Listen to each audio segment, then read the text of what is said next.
এইবার পেট পুজো করতে বসে পড়লাম। তো আপনাদেরকে দেখিয়ে দিলাম মেনুতে কি কি ছিল। আমি অবশ্য সবটা খাইনি, তো সেই কারণেই পাশে আমার ননদ বসেছিল, তো ওর প্লেট থেকেই শো করছিলাম যে কচুরি আর সাদা আলুর দম দিয়েছিল, সেটা বেশ ভালোই খেতে ছিল শুনেছি। তো আমার স্টার্ট হয়েছে মেনু বাটার ফিশ থেকে।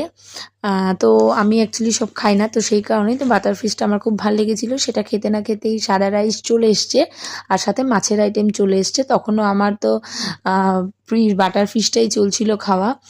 তো এই যে খেতে খেতেই তারপরেই এবার মাছ দিয়ে খাওয়া শুরু করেছিলাম। তো খাবারগুলো বেশ ভালোই ছিল, আর অনেক দিন পর যেহেতু বিয়েবাড়ি খাবার খাচ্ছি, মজাটাই আলাদা ছিল। তবে খুব একটা বেশি খেতে উঠতে পারিনি।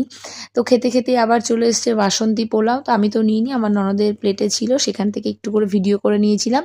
তবে বাসন্তী পোলাওয়ের পর যে আইটেমটা এসেছে সেটা হলো মাটন। সেটা আমি কিছুতেই মিস করতে পারি না, সেটা নিয়ে নিয়েছি। তো প্লেট ভরে নিয়েই নিয়েছি, মাটন দেখতেই পাচ্ছেন।